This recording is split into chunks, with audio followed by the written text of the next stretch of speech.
Today on our Doctor Who recap show, we're talking about being wrong. We were wrong! That's never fun, but it's a fact of life and we were definitely wrong. And also, I think there's an overarching plot. What? I mean, plot? Plot. There's an overarching plot and it's going to include Time Lost, probably. And finally, the TARDIS is back. Hey. Let's break it.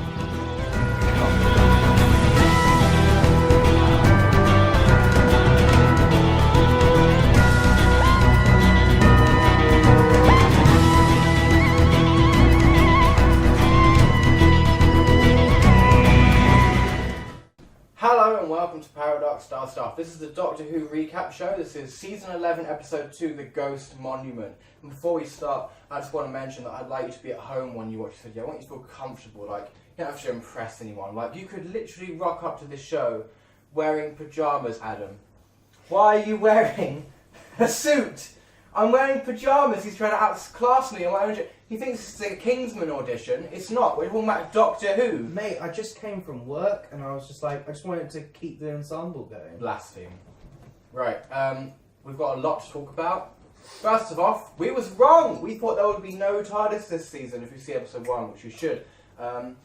We was wrong, and it's a happy surprise, a really happy surprise, because there was a moment at the end of the episode where I just thought it was going to go, there you go, you know, there it is, no TARDIS again, and I was really bummed by that idea, but we do, and we're going to touch on the TARDIS and our thoughts on the TARDIS at the end, because I think this is the first time that the show has come together, and I now feel like we're back in Doctor Who. Mm-hmm. I now feel like we're back in Doctor Who, the realm of Doctor Who, and it feels good, it feels at home, and I think I've possibly got my favourite Jodie Whittaker moment so far, and it's way usurped last week's episode. In fact, if I go back and look at that, she wasn't even the Doctor to me, and I have to actually think about it in perspective, and let's discuss it. So, the story starts off with just... Can I stop and interject first? Because we need to start with the new opening. We get to that. We can't start with that. But it's how the episode starts. I know it's how the episode starts, but if we start with the good stuff, they're not going to watch the full 40 minutes. I know your game. I need those minutes. Thank you. That's how I'm playing this. Right. You leave them wanting more. So, the story starts with where you leave off, which is weird because it'll be standalone stories, but I guess it still counts. We're on a new planet. Does anyone remember the name of that new planet? Because I am lost. It does not have a name. It's just a simple. No. Desolation. Desolation, yes. I was going to go with Doctor Who Tatooine. Desolate. It was one of those two. Desolation. It was good to see Cardiff again. And you're on this kind of sand dune. Yeah, you're in like a quarry, which is there's actually quite a few locations. It's quite you have a rivery location, you have the desert, and you've got a quarry location. So you start off with Graham and Ryan are in one spaceship, and they are with which one? They're with the lady character. Whose name I've already forgotten. My memory is awful, and I've forgotten the lady's character, but she was quite good. I can't check my notes because you're seeing the phone, which my notes. Whatever little notes I have. We will gradually get better at this, but we start off. We're introduced to her, and she's on this kind of mission. It's not explained too well until later in the episode, and then we cut to the Doctor and Yaz. Yaz wakes up from like a presumable coma of some kind, and they're on a crashing spaceship, and then you both meet down on this planet, they team up, and you find out they're on Space, the Amazing Race. That's that's what we're going with. What did you guys think of the episode? Let's start with the fellow on my right, aka Morty. I really liked Wacky Spaces personally.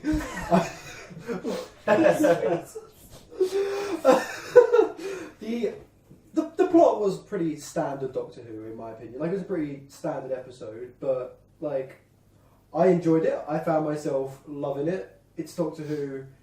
It's good. It's good. New Doctor Who is good. Yeah. Oh, me? I think that this was a really good episode. Like, there isn't really much that you can say that was negative about it. It was a well-constructed and well-paced storyline. There didn't feel like as if there was any... there wasn't as many plot holes as what we've been subjected to in previous iterations of Doctor Who. More facts. And it was just something that was quite enjoyable. It was a good romp. You say that one of the enemies was living toilet paper. It was good. It was a good episode. It was a good episode. It wasn't really a plot hole though. Yes. Yeah, there's no plot hole. They didn't say this is living toilet paper, but now it's a living tractor. It was a toilet But paper. they should have. What do you think? Give us a quick It's synopsis. kind of like reminiscent of the like classical episodes where it's like got to run from enemies, always on the run, always questioning Sure. everything else, kind of not sure about anything else. It's kind of that's how it kind of started it all off. Yeah, I'll say, I think it's it is an episode. It's just an episode for me at the moment. Mm-hmm. And I think when you get a new Doctor, a new season, you do have to kind of go back. Not every episode catches you that first time and you go, phenomenal, phenomenal, phenomenal. Sometimes it takes a couple of rewatches to kind of really appreciate an episode, especially when you're being thrown into new companions, new story, new TARDIS and Doctor. You do need that rewatchability, I think. I've watched The Woman Who Fell to Earth at least 3 times now and I really like it. There was a few slow moments in this episode for me where I wasn't necessarily invested in the plot of the race and such. But what kept me invested was once again the characters, and I think Graham has cemented himself now as my favourite companion out of Whittaker's set. I think Yaz was a bit underused once again. Mm-hmm. It did feel like as if she was sort of background character. Yeah. Yeah, see, I feel that, but I also, you do see a lot of Yaz, like, adjusting to the situation and sort of going with it more. Like, I thought that she had a certain role that maybe the others didn't have. Like, you saw her just along the ride and fully trusting the Doctor, honestly, in a way that not everyone does. Yeah, I hear that. It's just a case of there's a moment, we come from this really powerful moment with Graham and Ryan, Oh, yeah. where they're talking about the Grandad thing, which we mentioned last time. So it's like, I don't think he's going to call him Grandad until it's too late or something or other. There's a lot of really, really well written, really fantastic moments, engagements between Ryan and Graham, which I love how they're not rushing it, they're taking it slow. You can see there's a love there, but I think they use that male racer guy to kind of show what Ryan could come, and he plays on that a little bit, and I thought that would be more powerful. So we come from this great conversation of Ryan. Ryan. That's their ship name, Ryan. We come from this great conversation they're having where they're fixing the boat up, and then I'm kind of going, Yaz has had nothing to do so far, and then they cut to Yaz with the female racer, and they're talking, and she kind of gets her to open up a little bit, and then she goes, I don't really know you. And I thought, maybe that's what her role is going to be. Maybe she's the I think the sweetheart. You can talk to her. You know? I think one of the things that I will say is, just briefly, we have seen the trailer for episode 3, and it does look like it's going to be an episode that's going to give Yaz a lot of character development. Yeah, so I'd like I to think see more that of Yaz. I think that's the part of the reason why she didn't get such a starring part in this episode. Yeah. Is because they're probably going to build her up a lot more in the next episode. Totally. I mean, it's not easy to necessarily balance all these characters like we see it sometimes in Avengers. I think Infinity War is one of the only things that gets it right, and that is only because you've had 10 how many years of these characters and knowing them. So it's quite hard to just throw you into it. So I do hope we get to see Yaz blossom a bit more. While we're on this topic, can I take a second to just say, I think Ryan was a bit of a dick this episode. Oh, sorry. Just a little. The gun situation? Are you talking about the gun? At the gun situation, I genuinely wanted him to die. This is the thing. I wasn't I know going it's that the far. learning curve, and that's fine. I think it's But also, I did want him to die. the reason why that was such a great moment in the episode for me is that it is, again, it's that showing of it's that those moments that give the Doctor the opportunity to show her power. Yeah. Power, like definitely. how much she can overpower another person, in the same way that she overpowered Yaz in last week's episode of the I want your name, not your title. Yeah. It was, you think that guns are the solution. Well, I'm telling you that's not the answer. And then it was her proving him right in just a few seconds later. I think that those moments are specifically storied like that so that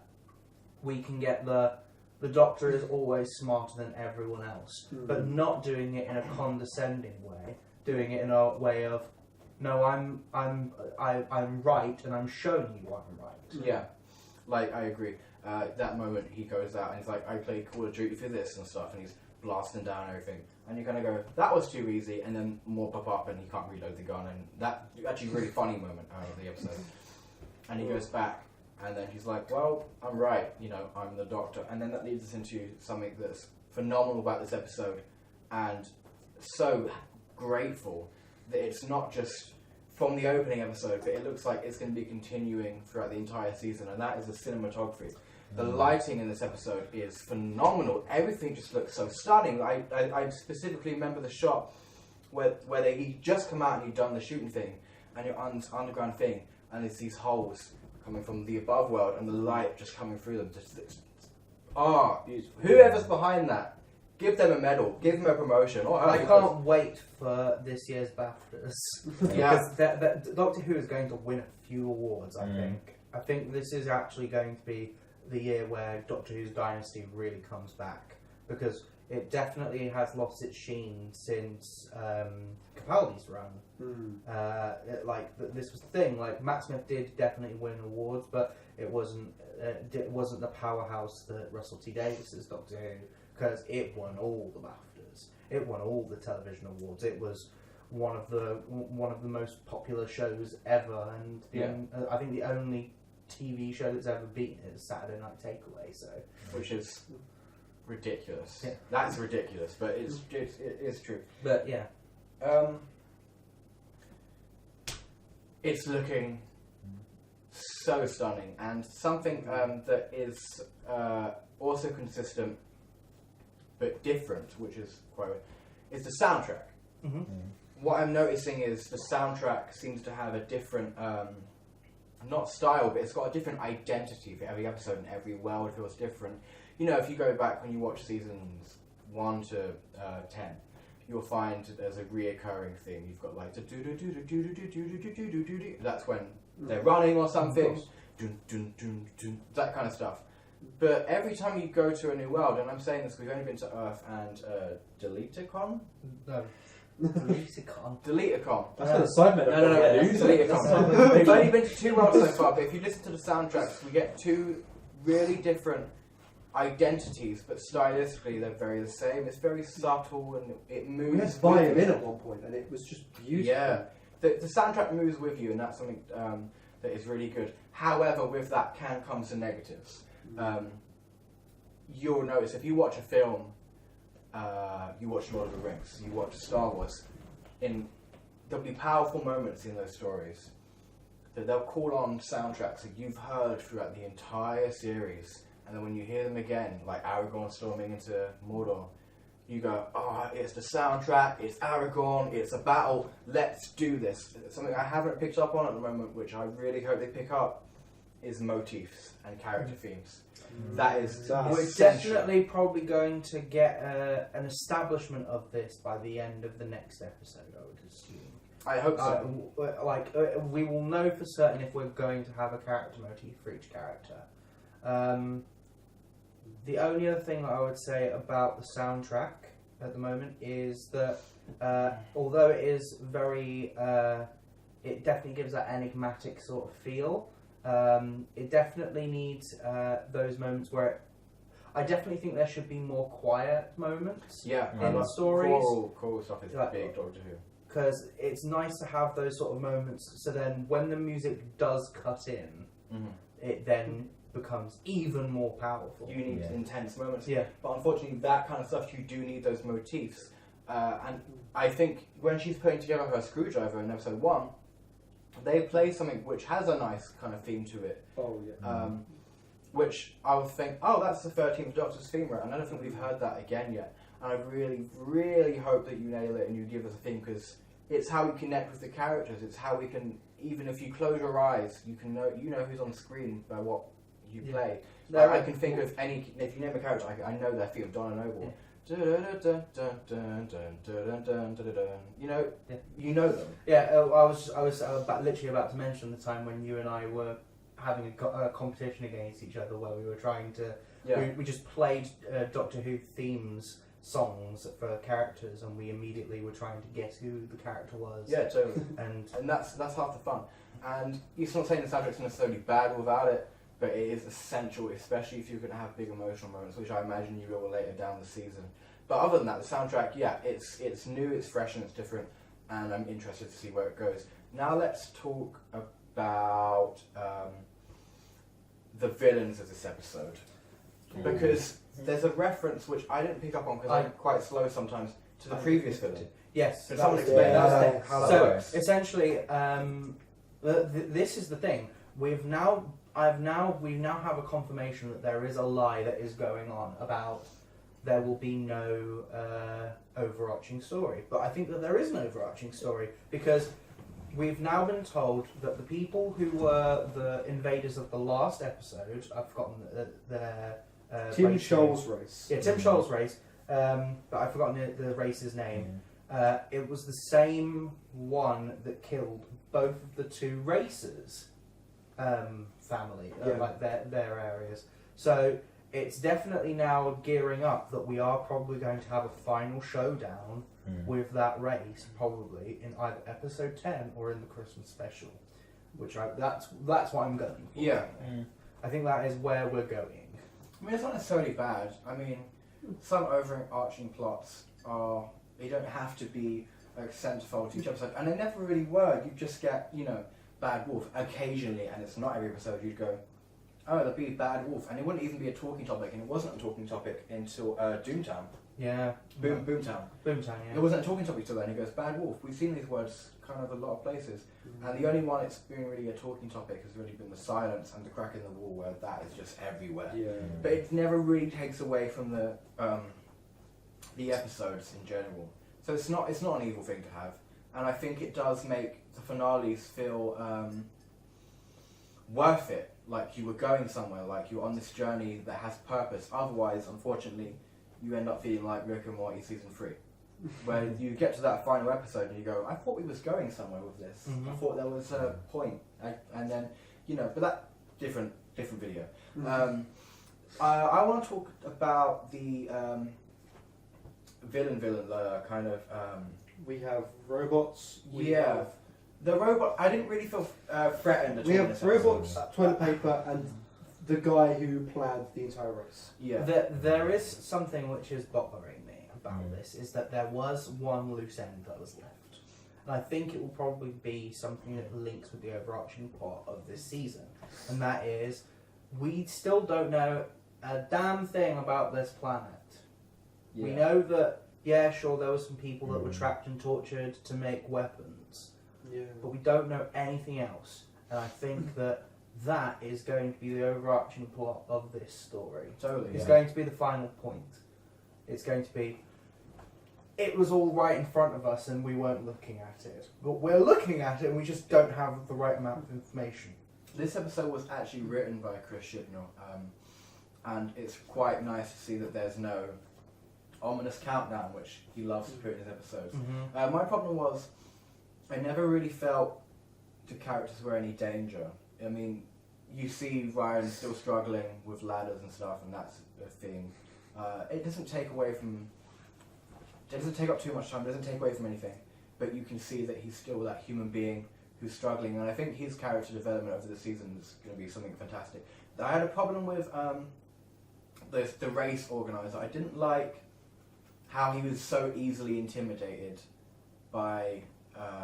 The two winners. Yeah, I didn't like that, because I was thinking, well, surely if you run this crazy death race, which is essentially the Hunger Games, being threatened through space Skype isn't that scary, because I imagine you've got some like high-tech military soldier things that could just take them out if they try and get you. I didn't like how he was intimidated. I didn't think that made sense to me. Like he literally snapped his fingers and they were gone. Like Like maybe yeah. it was because Unless he kills them. And this they've is something been through all of those planets. They've been through the 94 planets. They've been through so much stuff that he was scared of them at that point. Because he's gone through what they've gone through. But I don't He think could've that just there's left anything them there. that's built up to that. There's nothing that's we made haven't him... been there, so we don't understand. Yeah, that's what. So it's like that understanding. It's Yeah. there. I But hope that there is a point where we come and actually get reintroduced to those two characters. I was going to say, do you think we see them again? Do you think that's why he was so easily intimidated? He then takes them and he refuses to take the doctor, takes them and then has them killed or something. Because this I- episode is going. I somewhere. think you could definitely bring back one of them Yeah. as like a future character who's there. Like Yeah. we I need really to- don't we want know them what to be happens. to end up for it to end up that them two like are together. Oh. That would be such a dumb thing. to See, the end you of should it. make So- it them, but I just want him to get his cigar. Do you know how long they take to Oh. make? I did like that cigar. It was The cool. second he mentioned it was self-lighting, I was like, bet that comes up. I did like Bella how the comes up. Doctor handled Plot things. device. Handled things in the end where she's being subtle and she's talking to the team and she's saying, dig, digging, and then all that kind of stuff. Gonna have to dig deep. The problem I had with it is she was engaged throughout, but then she talks to Graham and he just didn't look. He looked like he'd come out of a different scene. It was a weird moment for me where he kind of, huh? Like what? What's going on? I mean, I get you're confused, but he didn't look how he should look. And I don't think any of the characters really felt intimidated by the villains in this episode. And there wasn't really much of a threat. I didn't feel any stakes. But we did get two really cool things. We can talk about the intro now. Who wants to go first? Before we do, It's scary. I was just talking guys. about not being threatened, and now there's a ghost. We'll go back. dude, that's so true. And we're back. And slightly out of sync, but I think that's just because we're connected to the TV. And I shouldn't be looking at that. I should be looking at you because you're beautiful, aren't you? Thank you. Like my videos. Maybe watch another one. Wow. Lewis, you was raising a point. Yes, in that exact scene with the with where they said dig deep, we have the toilet paper monsters, for lack of a better name, telepathically connect with the Doctor and read what's in her head. Get out of my head. Yeah. Get out of my head, and we hear some very sort of like I don't really know cryptic messages. Yeah. This is really terrifying. I'm going to level with you. What are you doing, Adam? It's a good thing you spent so much money on this gimbal. Plug it in. Hi fans. We're back again. So let's talk about the cryptic thing that was said to the Doctor by Toilet Paper Demon. So yeah, while we were in that scene, the toilet paper monsters connected to the Doctor telepathically and sort of got some cryptic messages from her. I can't remember exactly what was said. Something about her childhood or something. The lonely child. Lonely child.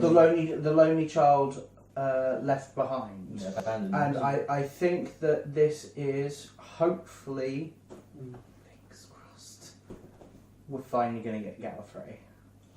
And properly this time. For realsies this time. For not realsies, for realsies. not the crap leftover Gallifrey that we just got thrown into, which didn't feel like a big deal at all. But I think it's actually going to be the Finding Gallifrey. But that Something, no, sorry, go ahead, dude. But that cryptic message really seemed to like actually get to the Doctor. Like it wasn't just sort of like, Yeah. oh, you're in my head. It was just. It was definitely like, showed. Wait, what? Yeah. Yeah. It definitely showed a version, like an intense version of Jodie's Doctor Yeah. that we haven't seen yet, which is great because it came so early. Yeah. Because that was something that was very concerning about the actual about last episode was if we're seeing this like incredibly childlike wonder of a Doctor, and then we're going like when are we ever going to get the intense version of the Doctor, which we did get in Exactly. in people like David and Peter's run. And I we'll mean, touch on that later as well. You do get it quite early on sometimes. You get it quite early with Matt Smith. You get it a bit through the Daleks, where he's so mad about the Daleks, trying to pretend they're not what they are. I think, and I saw this in a video recently, and I can't remember which video it was, otherwise I'd link you. But I think if we do have Gallifrey back, I would like to see a new villain who is a Time Lord. I think you can really utilise Time Lords. I want the Rani back. He wants the Rani. I want the Rani back. The Rani was such a great character in Classic Who. A lot of people disagree with you. A lot of people hate the Rani. I'd Yeah. like to see Omega. Yeah, that's fair. But like, I just think that bringing back an old character, and again, the Ronnie can be rebooted. We get it. Oh, you're totally. old. Yeah. They won't bring them back though because it's all new stuff. Yeah. It's like the Bring rebirth. back of old Chris, stuff. I mean, Chris said that he's Maybe. not going to touch anything from Yeah. old Who. And he also said no overarching plots, and We we've haven't got been lied to Toilet so Paper far. Demons who know the future. Yes. Let's talk about the opening. Who wants to go first? It's so good. I tell you what, I'll go first because I called it. I told you it wasn't the reason we hadn't seen the TARDIS. I called it, I called it. And yeah. No, it looks great. You go from this very slow. And then the air sucks out. It's. It was amazing. I like it. It's possibly one of the best openings that we've had. Oh, totally. Ever. Beats all of Capaldi's. Do you miss TARDIS? Yeah. Zooming through. No, not at all. I actually really much prefer it without the TARDIS there. I think that it harkens back to Hartnell and Pertwee's, up to Pertwee's, because they didn't have the TARDIS in it. The TARDIS doesn't actually really appear until later on in Classic Who, and it does definitely feel like that sort of like it's a new look for the time vortex. Yeah. Which is definitely something I appreciate, because although we've had this sort of thing that's definitely been the story for New Who, it's always been that it looks like this cylindrical object, but to then have it sort of like pulsing and that sort of look, Yeah, I definitely think it looks really It good. reminds me a lot of like Doctor Strange. Yes. The way that Definitely. kind of moves about, and that does really say time and space to you, because you're doing some weird. It really is. It's trippy. Yeah, It's it was trippy. definitely There is trippy. And it should be. It should definitely be trippy, because if you look at old Doctor Who, it is a trippy show. Like the first time they ever played the intro on TV, they was talking about having to change it, because apparently it was literally too trippy and too scary for the children. They were going to have to change it, and now we look at it and we're like, that's a good music video. Please play this at Fox Bar.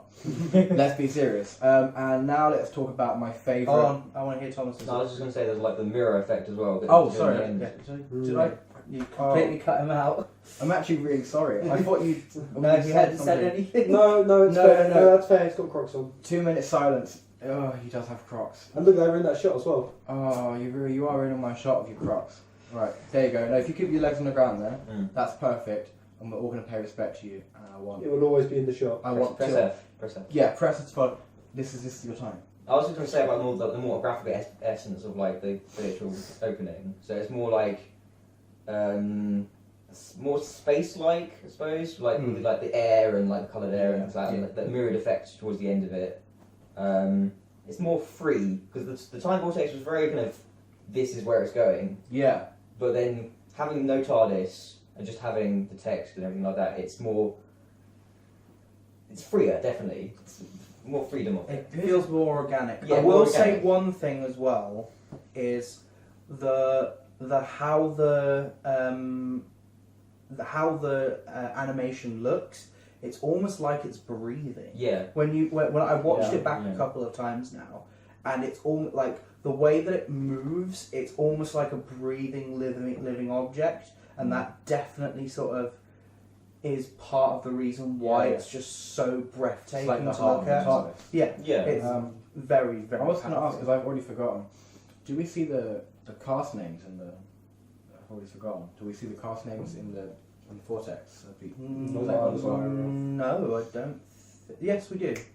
Yes, we do. Yeah, I'm gonna go ahead and watch it again after this, because it is. Yeah. It is a joy to watch. For We've 30 already seconds. we watched it like 4 times before you. Amazing. Well, we literally took like an hour break after watching the episode, so we could collect our thoughts. But Cause it is much shorter though than other openings. I think you just think it is it because feels like that. it is definitely shorter because the normal Doctor Who openings are 1 minute and 10.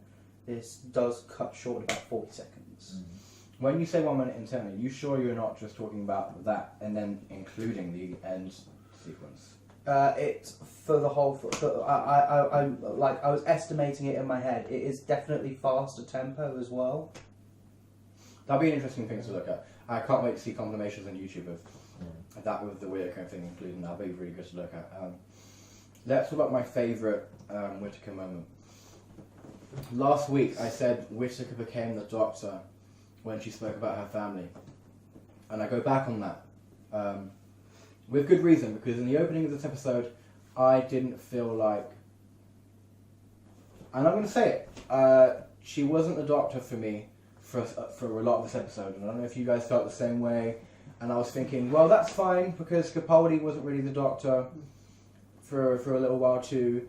And then the TARDIS landed. And then she embraces the TARDIS. And also, the new animation of the TARDIS landing is a joy. TARDIS takeoff looks phenomenal. Beautiful.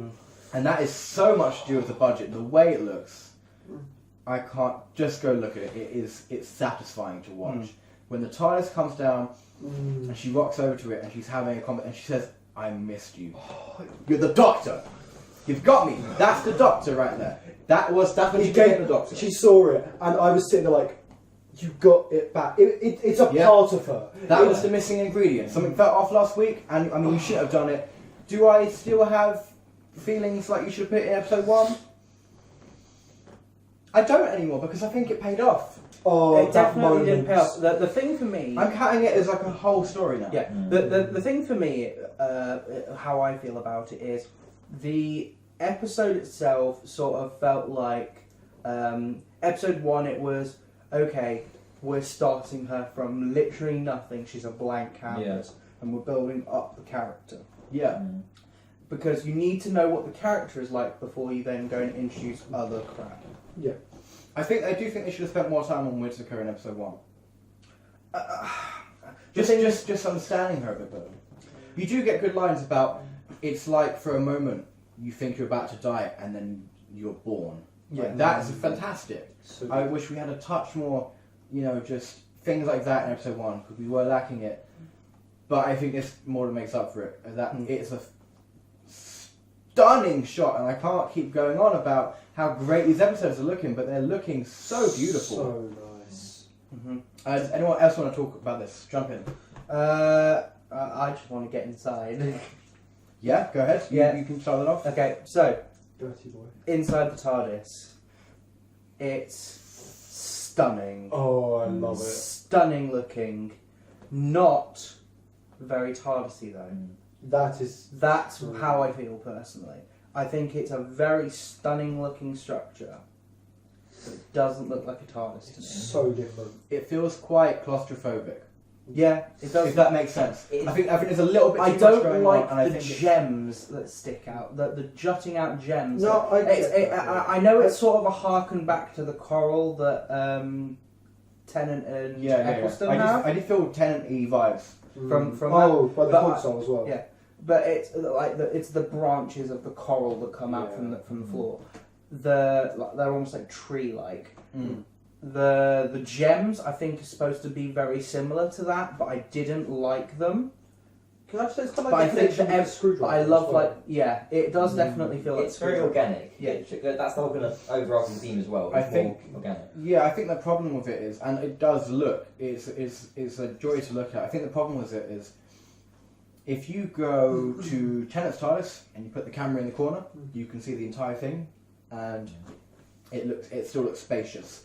If you go to Capaldi, you can put the camera in the corner and you can see the staircase and the books and the console. You put it in Matt's first TARDIS, you put it anywhere pretty much, you can see. I think the problem is, I don't think they know where they can put the camera. It's very dark. That's the problem. Yeah, the light, it is quite dark, Yeah. and I did think at one point that they'd walk in and then the lights would go, and then that that would have been the moment for me. That would have changed a lot. Yeah. I was waiting It for that. definitely did feel very dark, and that is something which I don't like. Most of the lights were coming from the crystals themselves as well. Yeah. Pretty, it's really pretty, but it doesn't feel like a TARDIS. It looks kind of it might grow on us. Yeah, I like it. I will say one thing though. The console is fantastic. Oh, There is console's nothing good. that I can I say like the that's spinning negative little about tiles. Yeah. I was gonna get to that, but yeah, I love that they have little egg timers as Yeah. well. That's Oh. just It's little sand gimmicks. timers. It's just like those Yeah. little things of just like that. Yeah, that definitely gets me. I definitely feel. It belongs in a TARDIS. Yes, it definitely. I feel like there's going to be more and more. They're going to unravel more as they. Yeah, I would like this to be another season where we see more of the inside of the TARDIS as well. Yeah. We have seen that only a few times in New Who. I think the problem with it is it sets you up for this moment that you think's going to come, and it unfortunately doesn't. Like Matt Smith's first TARDIS had me instantly. I liked it instantly. I don't know if you guys thought the same. Yeah. I thought it looked really pretty. No, yeah, very, very. And the nice. way they do it with that soft music, and then Amy walks in, shot of her face, Yeah. and then the Doctor, he's already at home. Yeah. I just think it feels kind of like the Room of Requirement in Harry Potter. It's like there's just too much going on. I just don't know how they're going to film inside the TARDIS. Where do you put the camera? There was already problems with that. I think they had to do close-ups. If you noticed, they couldn't really do nice shots of everyone and. Because those crystals are they're overwhelming in the space as well. Like they stick out. And there's like 6 of them around, and they're quite big and they jump down. They're very thick as well. It is quite hard to make out what the TARDIS does look like. I still don't have a good picture. I can see the crystals doing that. I will say one thing that we did watch something without you. It was a We watched behind the scenes. We watched the behind the scenes of the TARDIS. Yeah, hit me up for the It after. definitely does look like like the way that it's been designed has been to for it to have this very different vibe from every other TARDIS that we've had previously. Which it really does. You know, it reminds me of the ship from season 5, the Lodger. Yeah. Above the house. Yeah. Where it's just there's like a constant thing in the middle, but it's really dark. It kind of reminds me of that. If you guys remember that episode. Yeah, It reminds me of that a little bit. One other thing that I will say is the custard cream dispenser. Let's go back to that. Always It's fight for that. officially now. Officially, he said that was literally the creator for the set. That was his present to Jodie. He literally says it like that. It's like he literally asked her, "What's your favourite biscuit?" And she was like, "Custard creams." And so he literally built a custard cream dispenser inside. So was that shot authentic? When That she makes does me it? so happy. Well, no, that he does do it to her beforehand. No, I would have liked you to roll the cameras. Yeah, Yeah. that's unexpected. Go play with the buttons and then custard creams. That would have been fun. There's a foot pedal. Yeah, there's Yeah. the foot pedal. That's literally the Yeah. bit that triggers it. So So it was for her. It was so, but they then reenact it that moment of but it is that childlike wonder of push the button, and she's like, it is. Whoa. And if you think the Doctor through most of the seasons he's a granddad in a young man's body, then this definitely makes Whittaker a young child and a nan in a young woman's body. Yeah. Because we always go to your nan's house and she comes out with a plate of biscuits, isn't she? She does. Isn't she brilliant? And that was Our built nan's in. wonderful. #nans are the best. And get him to come watch my videos because I'm telling you, nans, you're the best. And I hope you liked it. Well, it's an oxymoron of a Doctor. That's what it is. Yeah. Yeah. This is it. Yeah. You know what? While we're on this topic, real quick, the thing I love about Whittaker, about her, is she's got a real blend of other Doctors. She's got that she's got a bit of 11. She's got that childlike wisdom of 11 and that wonder, while still in slightly dark episodes like Capaldi, within episode 1 where you've got people dying everywhere. You've got a lot of that from Capaldi, and it's really nice to see that mixed with a bit of 11's general attitude of being excited. She's got a wonderful smile. Wonderful smile. It's so sweet. Her eyes do this thing when she smiles. And That glisten. I think the exact shot when she regenerates and she goes, fantastic. That's the Say shot. Incorrect. It's not fantastic. it's brilliant. Brilliant. Oh, brilliant. So, and that is his last appearance on this show. Bye guys, it was nice. See you later. Has anyone got any closing thoughts before we go on to speculation? I have one. I wanted to touch on this last time, but the Doctor's sonic screwdriver. I was going to mention that. Yeah. It's like she said, Sonic Swiss Army knife without the knife. It's sort of transitioned a bit. Like if you compare this to like maybe Tenants, she's actually using this to scan things and then looking at it as if she's like seeing readings. Yeah, so... Is there like a reading screen on it or something? Like, is there something she's seeing from Well, it? they tend to just... It's make-believe. Don't Yeah. crush your dream for you. I will say this. It's supposed to be apparently that the Sonic is beaming something back to you. I was gonna... So when you're doing it, it's supposed to be that sort of like Yeah. you're getting that. Tennant tends to kind of listen to it like that. Yeah. Whereas Smith kind of flicks it up and does all like this. Capaldi just kind of stares at it angrily. And then puts on his sunglasses instead. Yeah. And then he just reads it through his Sonic sunglasses. specs. I did like. So I'm a fan of wearable technology. I like Capaldi's glasses when he's blind, and it's that's a really cool bit. That is pretty cool. We're going into bad territory. But I like the blind Capaldi arc, and I think they should have stuck with that. So, on a scale of 1 to 10, how much did you like episode 2 of season 11, The Ghost Monument? I'd say like 8.5. 8.5. Yeah. It's an 8.5 for me as well. I think. I'll give it a 7. Like the plot seemed pretty. I mean, it was good, but it was nothing exceptional plot-wise. I think. Personally. I'm also going to go with a 7 because it lacked something, but it gave us back what we needed in episode 1. And I'm counting this as a 2-part story. I don't know if anyone else can do that, but I'm counting this as a 2-part. I think that they're standalone. Personally, I think it. Yeah, sure. There's an overarching point. There's definitely a point to and from. But I think that's going to be the same case for everything. Like for the next episode, we're going to have. Totally. They just need a cliffhanger. It's going to be, hey, we're going into Back to Earth, and of course, we'll talk about that in episode 3. We'll talk about that in episode 3. I just feel like the Doctor's first outing, as it were, doesn't conclude until you've got the screwdriver, the TARDIS, and the costume.